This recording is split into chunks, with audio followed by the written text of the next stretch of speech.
Tú sabes que lo que más necesitamos para ser felices, para ser victoriosos, para ser prósperos en cualquier área de la vida, en la iglesia, en el trabajo, en la familia, en las relaciones humanas, con la esposa, con los hijos, con los compañeros, lo que más necesitamos para saber vivir es sabiduría. Amén, gloria a Dios. Sabiduría. ¿Y qué cosa es sabiduría? Tampoco, sabiduría no es inteligencia. Sabiduría no es estudio.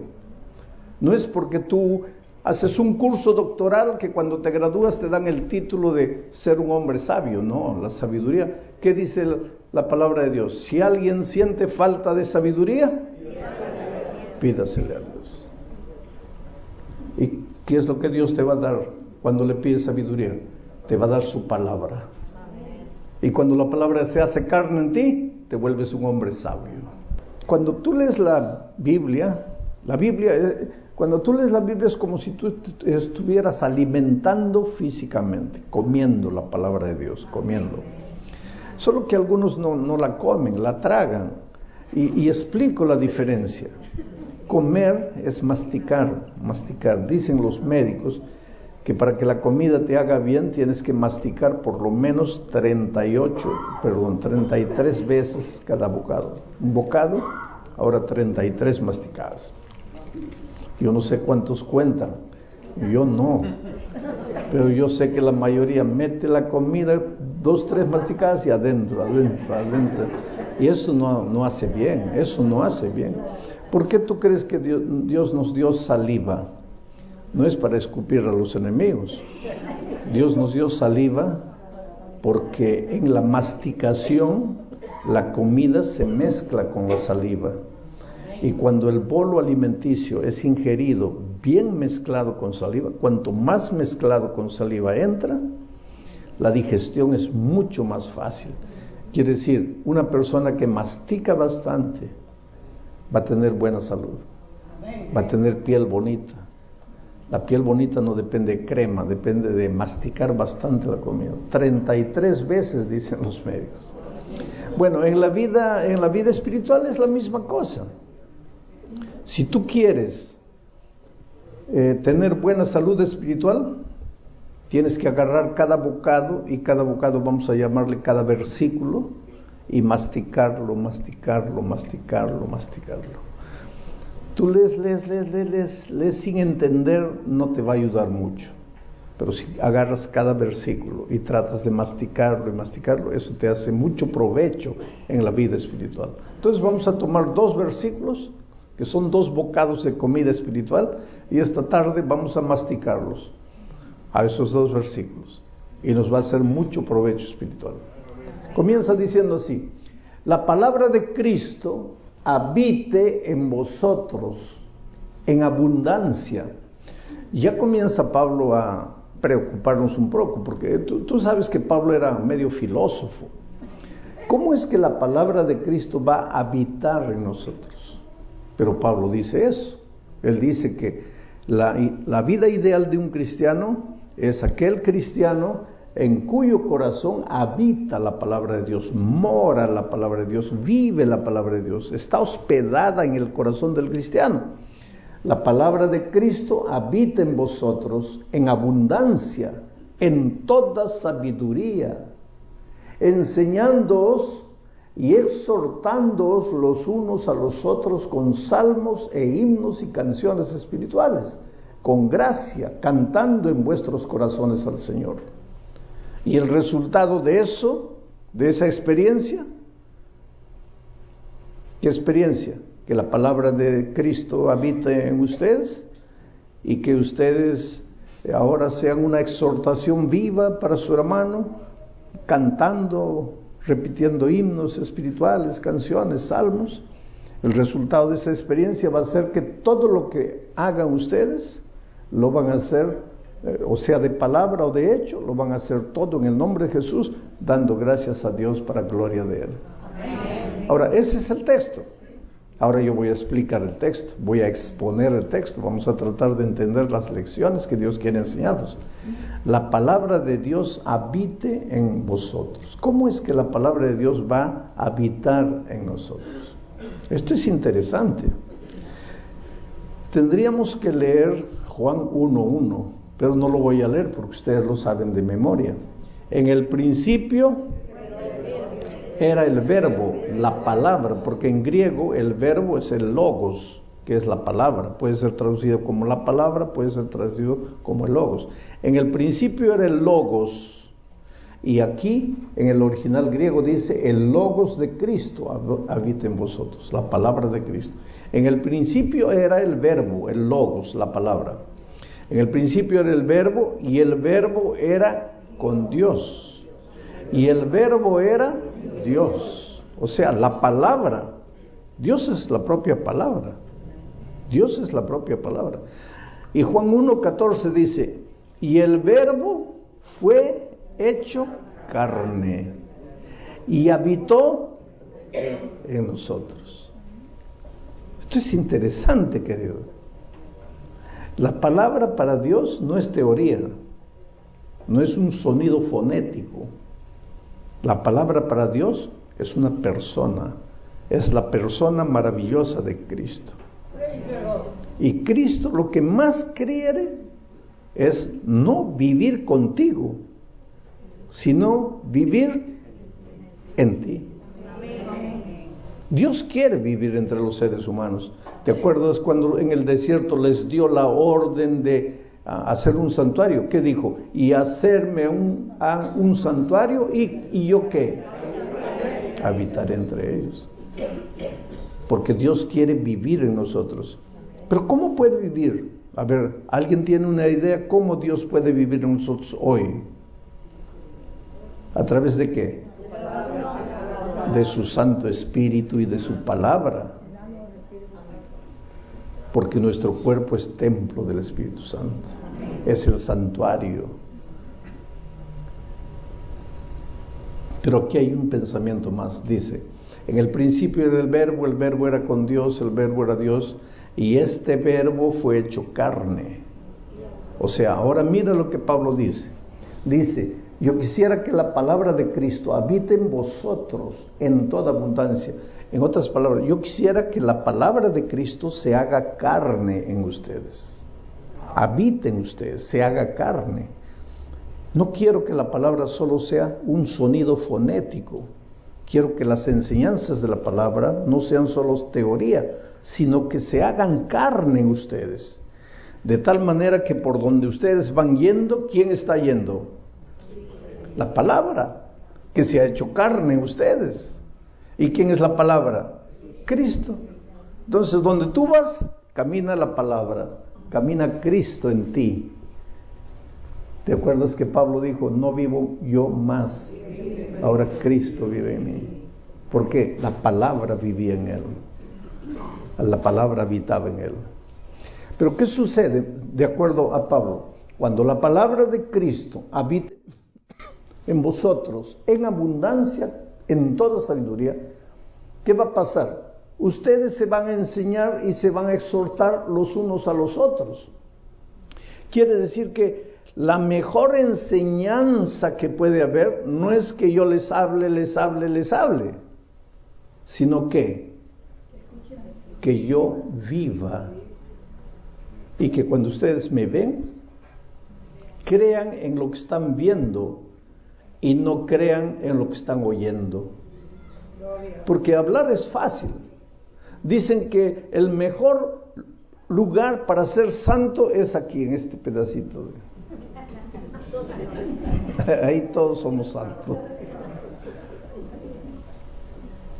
Pero lo que Dios quiere es que nosotros seamos la palabra viviente, la palabra andante. Y entonces que cuando tú me ves, mi vida te inspire, y mi vida te exhorte, y mi vida te enseñe. Eso es lo que Pablo está diciendo. Mira, la palabra de Cristo habita en vosotros en abundancia, en toda sabiduría, enseñándoos y exhortándoos los unos a los otros. con la vida, porque la palabra se ha hecho carne. La palabra no está solo escondida aquí, sino que ya entró en nosotros y ahora vivimos la palabra. Pero hay una palabra interesante aquí, la palabra sabiduría. Dice, la palabra de Cristo habita en vosotros en abundancia, en toda sabiduría. Tú sabes que lo que más necesitamos para ser felices, para ser victoriosos, para ser prósperos en cualquier área de la vida, en la iglesia, en el trabajo, en la familia, en las relaciones humanas, con la esposa, con los hijos, con los compañeros, lo que más necesitamos para saber vivir es sabiduría. Amén, gloria a Dios. Sabiduría. ¿Y qué cosa es sabiduría? Tampoco, sabiduría no es inteligencia. Sabiduría no es estudio. No es porque tú haces un curso doctoral que cuando te gradúas te dan el título de ser un hombre sabio. No, la sabiduría, ¿qué dice la palabra de Dios? Si alguien siente falta de sabiduría, pídasele a Dios. ¿Y qué es lo que Dios te va a dar cuando le pides sabiduría? Te va a dar su palabra. Y cuando la palabra se hace carne en ti, te vuelves un hombre sabio. Hubo un joven rey y Dios se le presentó una noche y le dijo, pídeme lo que quieras y yo te daré. ¿Cómo se llamaba ese joven rey? Salomón. Y Dios le dijo, pídeme lo que quieras y yo te daré. ¿Y qué es lo que Salomón le pidió? Dame sabiduría. Esa palabra sabiduría en hebreo, lo que Salomón dijo, es la palabra yokmah. Les voy a enseñar una palabra en hebreo. Mañana ya le puedes decir a tu amigo que hablas hebreo. Si te pregunta, ¿qué hablas? Yokmah. ¿Y qué es yokmah? Sabiduría. Sabiduría, yokmah, ya sabes una palabra en hebreo. Sabiduría, yokmah. Cuando Dios le dijo a Salomón, Salomón, pídeme lo que quieras y yo te daré. Él le dijo, Señor, dame yokmah, dame sabiduría. Sabiduría es sinónimo de equilibrio, de sentido común, de prudencia, sensatez. ¿Qué es lo que necesitamos para vivir victoriosamente en esta tierra? Porque a veces nosotros arruinamos el matrimonio por falta de sabiduría, del yokmah, del equilibrio, de la sensatez. A veces perdemos un empleo por falta de sabiduría, de equilibrio, de sensatez. Si tuviéramos sabiduría, ¿qué es sabiduría? Sabiduría es una cosa interesante. Mire, la palabra yokmah, te voy a hacer una ilustración. Es como si una mamá tuviera 11 hijitos hambrientos y tiene un pastel en la mano, una torta dirían los peruanos, un pastel los mexicanos. Y la mamá va a partir el pastel, la torta, en 11 pedacitos, de tal manera que ninguno de los niños se quede insatisfecho. Quiere decir, ninguno de los niños esté mirando al otro. A ver, ¿quién le ha dado más? ¿A quién le ha dado más? Esa habilidad que la madre tiene de partir en pedacitos exactos se llama sabiduría. La sabiduría te da la capacidad de resolver problemas que tú no pensabas que iban a aparecer, pero aparecen y no sabes cómo resolver. Y ahí Dios viene, la sabiduría. Pero esa sabiduría es la palabra habitando en ti. Y después vamos a entrar, para que la palabra pueda habitar en ti, pues tienes que estudiar la palabra de Dios todos los días, pues si no, ¿cómo va a habitar en ti? Pero cuando la palabra está en ti y estás en una circunstancia en la vida que no sabes cómo reaccionar, qué decir, cómo resolver, ahí viene la sabiduría. Y te dice, porque Salomón acababa de decirle a Dios, Señor, solo quiero que me des sabiduría, nada más. Y Dios le dio sabiduría. Bajen un poquito más. Dios le dio sabiduría. Y un poquito después se presentan 2 mujeres a Salomón. ¿Se acuerdan? Peleando por un hijito. Y una mujer dice, este hijo mío. La otra dice, no, el hijo es mío. Entonces Salomón, como un buen líder, seguro le dijo, tú quédate aquí, voy a hablar solo con ella. A ver, ¿por qué el hijo es tuyo? Por esto, por esto, por esto, el hijo es mío. Lo convenció. Pero como buen líder dijo, no lo voy a oír solo a él, tengo que oír a la otra también. Entonces quédate tú a ver, ¿por qué el hijo es tuyo? Por esto, por esto, por esto, el hijo es mío. Y el pobre Salomón no sabía qué hacer, porque esta, por sus argumentos, probaba que el hijo era de ella. Y esta, por sus argumentos, probaba que el hijo era de ella. Y el pobre Salomón tenía que darle el veredicto. ¿Y qué hago delante de esta circunstancia? Ahí viene pues la sabiduría. Él le había dicho, Señor, dame sabiduría, y Dios le había dado sabiduría. Y ahora mire, él reacciona y hace algo inesperado. Yo creo que ni él pensó hacerlo, pero ahí viene la sabiduría, la mano de Dios, ayudándote, enseñándote, mostrándote el camino. ¿Y qué dice Salomón? Bueno, ya que el hijo de los dos traiga un cuchillo, vamos a partir, mitad para una, mitad para la otra, y está equilibrado. Una de ellas dijo, muy bien, correcto, buena decisión. La otra dijo, no, Señor, si es para matar a mi hijo, prefiero que se vaya con la otra. Y ahí el rey dijo, esta es la verdadera mamá, porque solo una verdadera madre haría. ¿De dónde le salió al rey eso? Ahora ya pensaste tú cómo sería en las circunstancias de tu propia vida, delante de una circunstancia en la universidad para estudiar, en el trabajo, de una respuesta que tienes que darle al jefe, delante de un pedido de alguna cosa, de la esposa, del esposo, del hijo, el papá, que a veces no sabes qué responder, no sabes qué decir. Y en ese momento tú le dijeras, Dios mío, necesito que me ilumines, y viene la sabiduría. Pero ¿qué es lo que Pablo dice? La palabra de Cristo habita en vosotros, en abundancia y en toda sabiduría. La sabiduría en ti va a ser el fruto de que Jesús, la palabra, habita en ti. La palabra Jesús, con sus enseñanzas, con sus instrucciones, con sus doctrinas, habita en ti. Pero ¿cómo va a habitar en ti si tú no abres el corazón? Y si tú no buscas la palabra, y si tú no la estudias. Y aquí viene el primer deber del cristiano. Mira, cristianismo es compañerismo con Cristo. Cristianismo es comunión diaria con Jesús. Si fuera solamente estar en la iglesia, el cristianismo no se llamaría cristianismo, se llamaría iglesismo. ¿Pero por qué se llama cristianismo? Porque en primer lugar es comunión con Cristo, y naturalmente como resultado de la comunión con Cristo vas a estar en la iglesia también. Pero en primer lugar, comunión con Cristo. Y no hay comunión con Cristo sin las palabras de Cristo en tu corazón.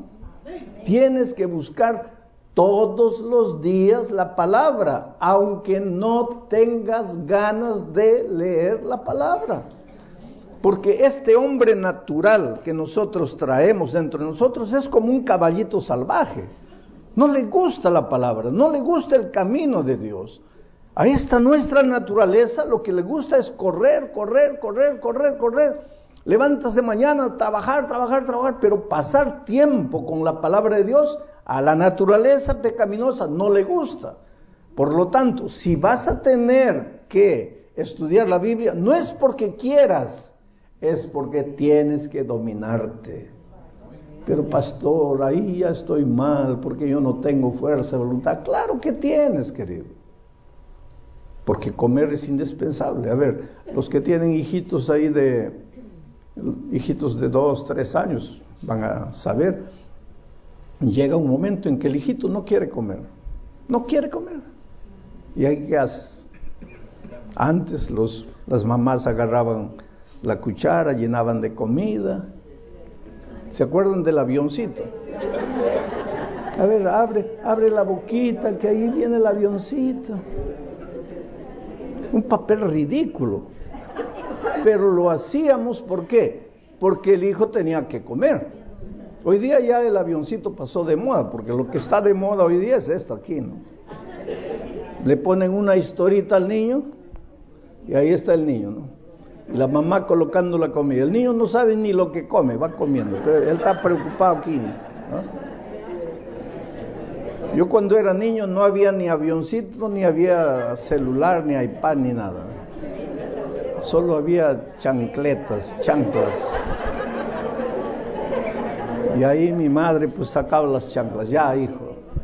No, que no me gusta. No es para gustar, es para comer. No, que... Por eso como cebolla, ajo, de espinaca, lo que tú me des yo como. A chancletazo limpio. Ahora, dime una cosa, mi mamá era mala, ¿por qué me obligaba a comer? ¿Por qué crees que me obligaba a comer? Porque el que no come muere. Entonces, ¿por qué Dios nos dio la palabra? Ya la vida está llena de deberes y todavía Dios nos carga otro deber de leer la Biblia antes de dormir, leer la Biblia al levantarse. ¿Por qué? Es por tu propio bien, hijo. Ahora perdona la herejía que voy a decir. Lo único que le falta a Dios es sacar las chancletas. Y cuando llega la noche estás queriendo dormir ahí sin estudiar la palabra. Ya. Pues todos estaríamos espiritualmente robustos. Y si la palabra morase en nosotros, ¿qué pasaría? Delante de las circunstancias de la vida tendríamos sabiduría para tomar las decisiones. El problema es que no hacemos, no estudiamos la palabra. Y queremos que todo salga bien. En la hora en que tenemos que tomar decisiones, queremos tomar decisiones acertadas. Pero si no tenemos la palabra en nosotros, si no buscamos la palabra de Dios, hay que buscar la palabra de Dios. El otro día, un joven me dice, pero pastor, si yo estoy tan cansado, que he estudiado para el examen de mañana, estoy tan cansado, ¿para qué voy a leer la Biblia si no entiendo nada, pastor? No entiendo nada. Es que esta nuestra cabecita humana, pues propia de la naturaleza humana, entiende cualquier cosa, pero cuando se trata de la palabra de Dios, ahí se cierra, ya no entiende. Por eso necesitamos una mente espiritual para comprender la palabra, porque no es propio de la naturaleza entender las cosas espirituales. Entonces, este joven me dice, pero si estoy cansado, ¿para qué voy a leer la palabra? Léela. Pero si no entiendo, léela, aunque no entiendes, lee. ¿Pero de qué me sirve? Te voy a contar una historia. Una viejita iba a la iglesia, la única adventista en casa. Y cuando volvía, los nietos le preguntaban, a ver, abuela, ¿qué has aprendido hoy en la iglesia? Y la viejita pensaba y decía, sabe que no me acuerdo. Entonces el nieto mayor, que era el más burlón, le decía, pero abuela, entonces ¿para qué vas? Yo te digo que mejor quédate en la casa, pero tú me pides que te lleve, yo te llevo, te traigo, y no te acuerdas de nada. Y sábado tras sábado la misma cosa. Abuela, a ver, ¿qué has aprendido? Y la viejita pensaba, se esforzaba, pero no se acordaba. No me acuerdo. Entonces, abuela, ¿para qué vas? Y un día la viejita, de tanto que el nieto la molestaba, la familia trabajaba con carbón, estaban almorzando en el patio, había una descida así, y abajo había un riacho, y la viejita le dice al nieto mayor, al más burlón, por favor, agarra la canasta y tráeme un poquito de agua del riacho. Y el nieto la miró, y miró a los otros hermanos, como diciendo, oye, ahora sí ya la abuela está completamente... ¿Cómo que voy a traer agua en la canasta? Pero el papá estaba ahí, el hijo de la abuela, ¿no? El papá de los muchachos, y el papá miró al muchacho y le dice, ya, hazle el gusto a la abuela. Y pues la viejita, el muchacho se fue con la canasta, llenó la canasta de agua en el riacho, pero cuando llegó de vuelta no había una gota de agua. Era lógico, no había.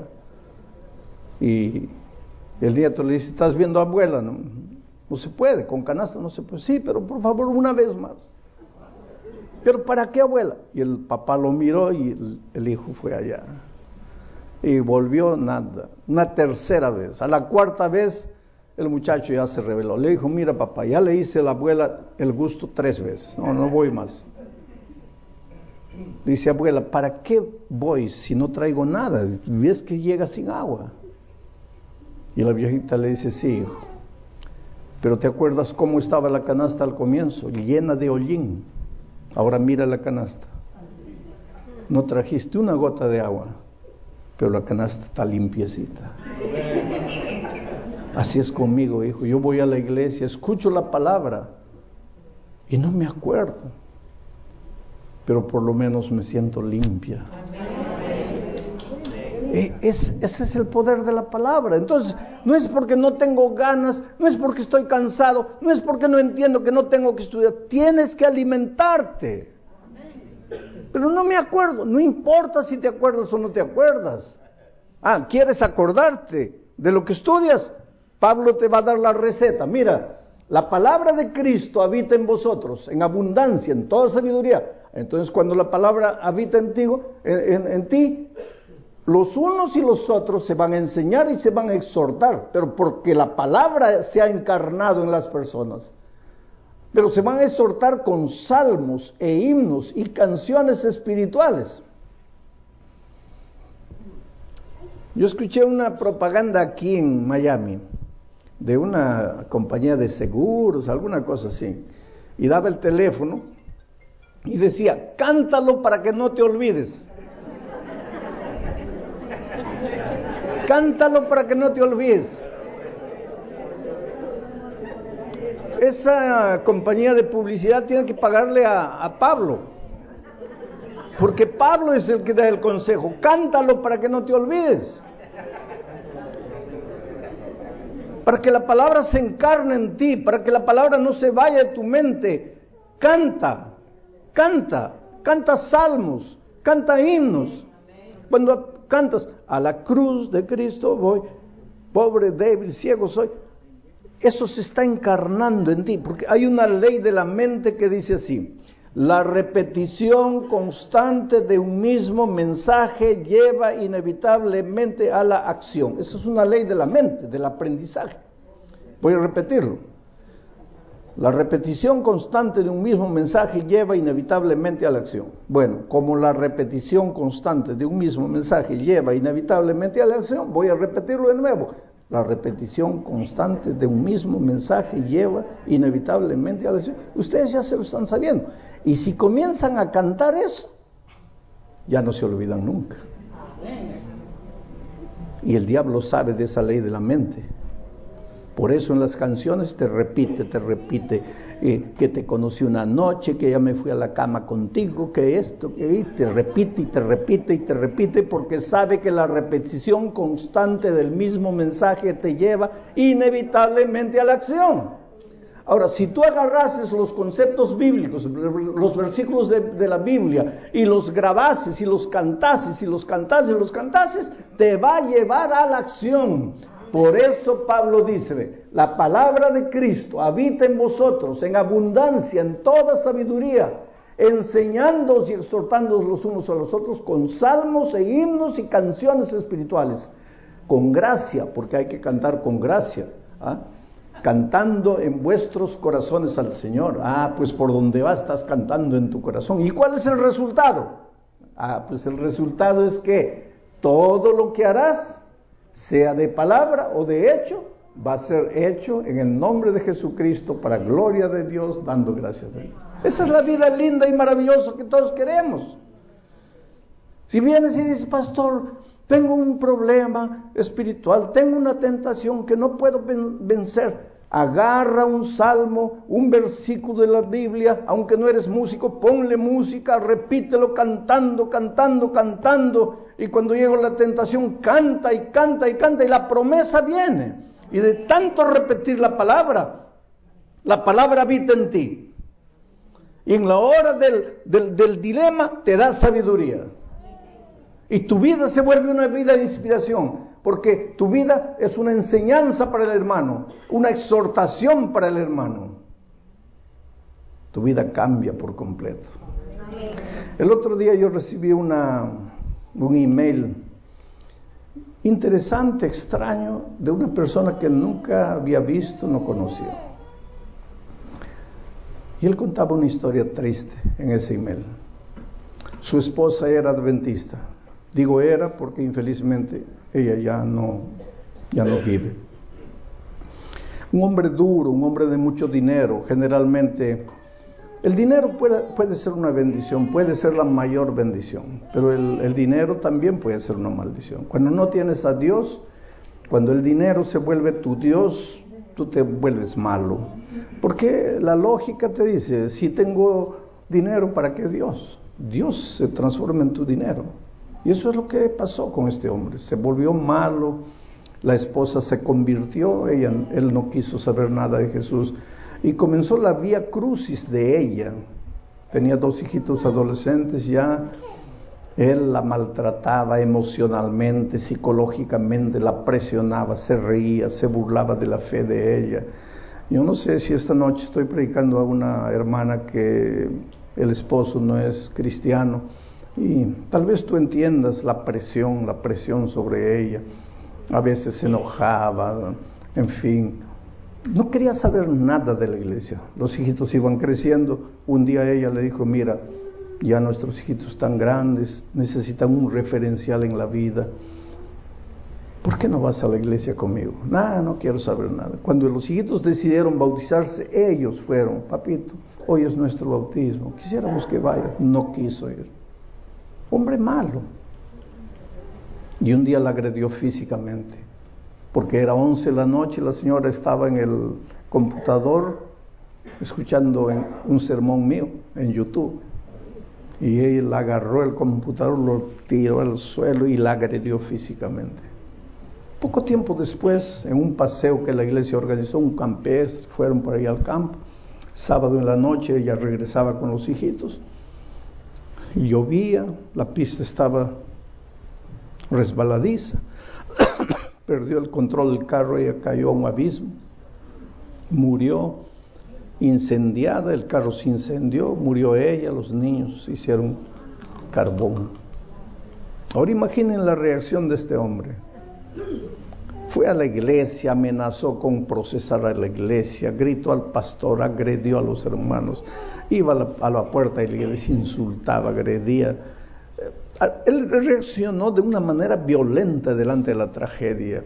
Y ahí en la puerta gritaba, ¿qué Dios es ese? ¿A qué Dios sirve? Un Dios salvaje, un Dios cruel. Si tenía que matarme, que me mate a mí, no a mi esposa, a mis hijos inocentes, no hicieron nada y pa. Después de unos tiempos, él entró en una fase depresiva. Lloraba y nadie lo consolaba y no tenía razón para llorar, simplemente lloraba. Y después se sintió mal físicamente, dolores, fue al médico, le hicieron una batería de exámenes y el médico le dice, mira, tengo una noticia triste. Un cáncer ha tomado completamente tu cuerpo.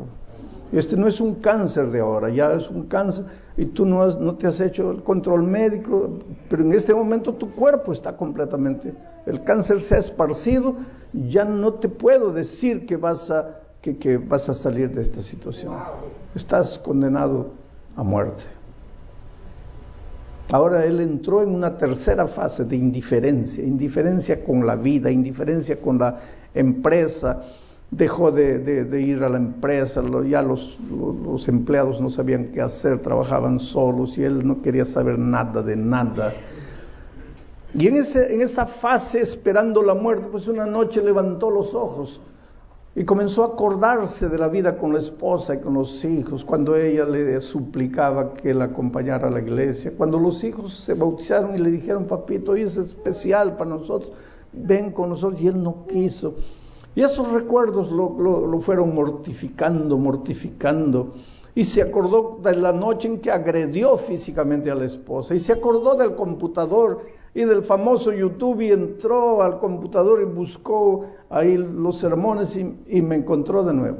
Fue por eso que me escribió la carta, porque cuando él fue escuchando el mensaje ahí, él me dice, pastor, yo caí de rodillas al suelo. Y ahora entendí lo que sucedió con mi esposa. Ahora entendí por qué ella aceptó a Cristo. Ahora entendí el camino que ella eligió. Yo no lo entendía, pastor. Solo que ahora era tarde, mi esposa muerta, mis hijos muertos, yo solo en la vida, condenado a muerte. Asimismo levanté los ojos al cielo y dije, Señor, ¿Me podrías recibir así?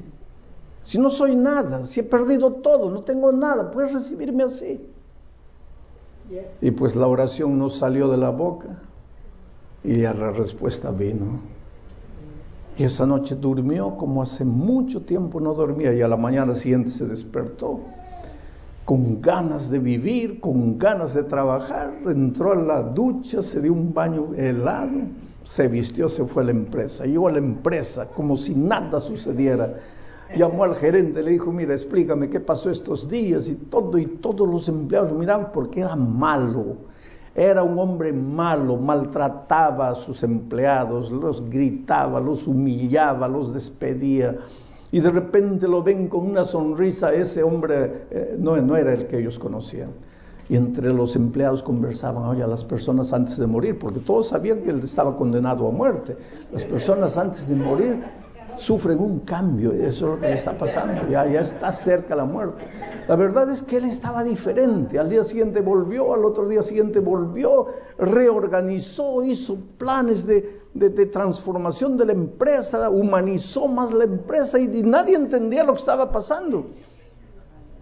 Pero es que él se había encontrado con Jesucristo, y eso nadie sabía. Y entonces llegó el momento de hacer el examen que tenía que hacer siempre. El médico le hizo los exámenes, le dijo: mira, ¿estás tomando algún remedio paralelo a los que yo te estoy dando? No, dime en serio, ¿estás tomando alguna cosa? No, doctor. Y yo quiero decirle algo más: ni estoy tomando más los remedios, porque yo, pues ya, ¿qué esperanza tengo? ¿Para qué?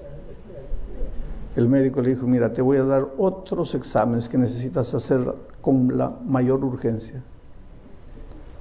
Trajo los exámenes, el médico le dijo: mira, algo está sucediendo contigo y no entiendo. Te voy a pedir que procures otro hospital, otro médico, otro especialista, hagas otros exámenes, porque no quiero darte mi opinión sin ver otros resultados y otra opinión profesional. Y él fue a otro lugar, hizo otra batería de exámenes, volvió. Y el médico le dijo: mira, de acuerdo con lo que yo tengo aquí en la mano, tú nunca tuviste cáncer. Y él me escribió la carta y me dice: pastor, estoy sano. Esa noche Dios no solo curó mi alma, esa noche curó mi cuerpo. Y yo no le pedí que curase mi cuerpo, yo solo le pedí: Señor, perdóname por lo que hice, perdóname por la manera como traté a mi esposa, a mi hijo. Pena que yo no puedo remediar nada, ya está hecho, pero yo estoy arrepentido, perdóname. Yo no le pedí que me cure del cuerpo y Él me curó. Al final del año reunió a sus empleados y les dijo: miren, a partir de hoy, todos los años, si tenemos lucro, si tenemos ganancia, 50% de la ganancia va a ser dividido entre ustedes, los empleados.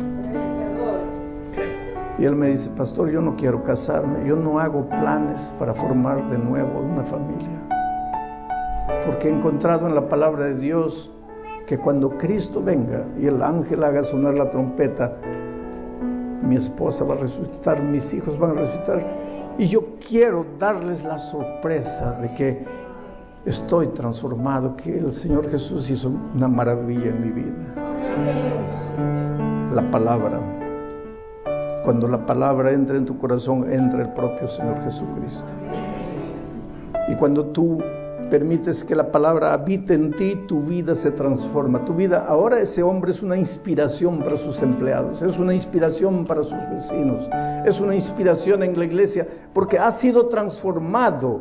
La palabra, queridos, la palabra tiene que salir del papel y hacerse carne en nuestra experiencia. Y por donde vamos, pues, las personas tienen que ver la Biblia en nosotros, las enseñanzas bíblicas en nuestra vida. Y la principal característica es el amor, es la sabiduría, es el equilibrio. Por eso la Biblia dice, hoy es el día de buena nueva. Hoy es el día de salvación. Y por eso necesito hacerte una invitación. Y esta invitación no es para los miembros bautizados de la iglesia, porque ustedes un día ya se levantaron, ya fueron adelante, ya le entregaron la vida a Jesús. Esta invitación que voy a hacer es para ti, querido, que eres un amigo que está visitando, que aceptó la invitación de un vecino, de un pariente, de un compañero de trabajo, que esta tarde vino aquí para escuchar la palabra. Pero esta noche quieres decirle, Señor, yo quiero que la palabra habite en mí. Yo quiero que la palabra revolucione mi vida. Yo quiero que la palabra abra mis ojos. Yo quiero estudiar más la palabra. Si quieres decirle eso a Jesús esta noche, yo quisiera que te levantes y vengas aquí adelante. Subas aquí arriba. Yo voy a estar orando en mi corazón.